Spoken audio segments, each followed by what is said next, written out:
34,000 स्कूलों में बिजली का संकट, शिक्षकों की भारी कमी, न टॉयलेट की व्यवस्था, न पानी का इंतजाम। अखिलेश राज में क्या था यूपी के सरकारी स्कूलों का हाल, सीएजी रिपोर्ट से समझिए। बजट होते हुए नहीं बटी थी किताबें।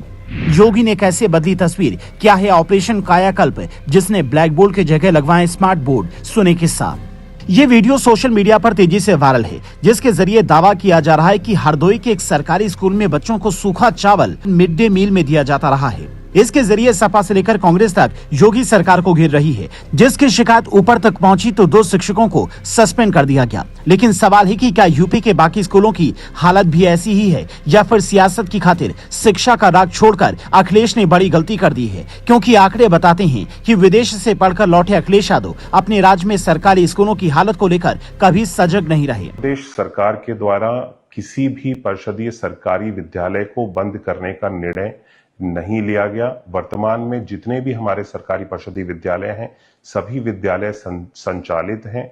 जो विद्यालयों को बंद करने की बात कही जा रही है, वो सरकार का जो निर्णय लिया गया था कि कम छात्र संख्या वाले जो विद्यालय हैं उसको सबसे पास के विद्यालय में मर्ज कर दिया जाएगा, और जो रिक्त विद्यालय है उन विद्यालयों में प्री प्राइमरी की पाठशालाओं को संचालित किया जाएगा। ये सीएजी यानी कि नियंत्रक और महालेखा परीक्षक की रिपोर्ट है, जो सरकार की कमियों को समय समय पर उजागर करता है। ये साल 2016 और 17 की अपनी रिपोर्ट में लिखता है 1.6 लाख स्कूलों में से 2,978 स्कूलों में पीने के पानी की सुविधा नहीं है। 1,734 स्कूलों में लड़के और लड़कियों के लिए अलग अलग से टॉयलेट नहीं बने हैं। 50,849 स्कूलों में खेल का मैदान और 35,995 स्कूल में लाइब्रेरी नहीं है। 34,098 स्कूलों में बिजली नहीं है, जबकि 64.22 करोड़ का बजट इसके लिए बना है। इतना ही नहीं, कैग की रिपोर्ट के हवाले से इंडियन एक्सप्रेस अपनी रिपोर्ट में ये तक दावा करता है कि करीब 6 लाख बच्चों के मुफ्त किताबें तक नहीं मिली हैं,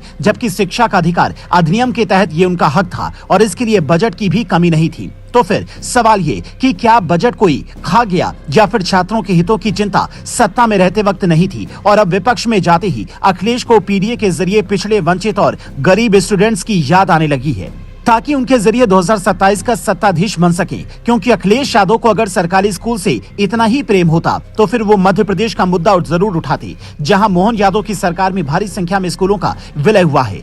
पर वहां पर अखिलेश यादव नहीं बोले, क्योंकि बीते दिनों जब इंडियन एक्सप्रेस ने मोहन यादव की जमीनों को लेकर खुलासा किया तो अखिलेश यादव उनके बचाव में उतर आए। तो क्या अखिलेश जाति देखकर निशाना साध रहे हैं? क्योंकि सरकार तो दोनों जगह बीजेपी की ही है, और इसे समझने के लिए आपको बदलाव का किस्सा सुनाते हैं। कहा जाता है कि साल 2017 में जब योगी आदित्यनाथ मुख्यमंत्री बने तो उन्होंने शिक्षा मंत्री को साफ आदेश दिया कि सरकारी स्कूलों के लिए जितना भी बजट लगे वो जारी करने को हम तैयार हैं, लेकिन उनकी बदहाली हर हाल में दूर होनी चाहिए। बाकायदा इसके लिए ऑपरेशन कायाकल्प चलाया गया, जिसका नतीजा ये हुआ कि जो सरकारी स्कूल तंग हाल थे, वहां के ब्लैक बोर्ड की जगह स्मार्ट बोर्ड ने ले ली। जहां कंप्यूटर का नाम सुनकर बच्चे हैरान होते थे, वहां पर उनके लिए लैब बनाई गई। किताबें पढ़ाई के साथ साथ उन्हें तकनीकी रूप से भी मजबूत बनाया गया।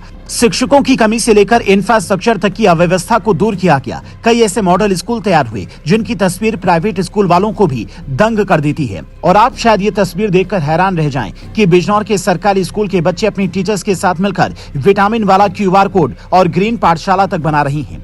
बच्चे ने कोई सा भी विटामिन लेगा और उसके बाद अगर वो स्कैन करता है तो उस विटामिन की पूरी डिटेल कि विटामिन बी का क्या काम है, उसके स्रोत क्या क्या है, और विटामिन बी कॉम्प्लेक्स के पूरी पिक्चर सहित उसे विटामिन बी की पूरी जानकारी मिल जाती है, जिससे बच्चा इनोवेटिव तरीके से अपने जो ज्ञान को सीख रहा है वो उसके पास तक रहेगा और वो अपने दोस्तों को भी शेयर करेगा।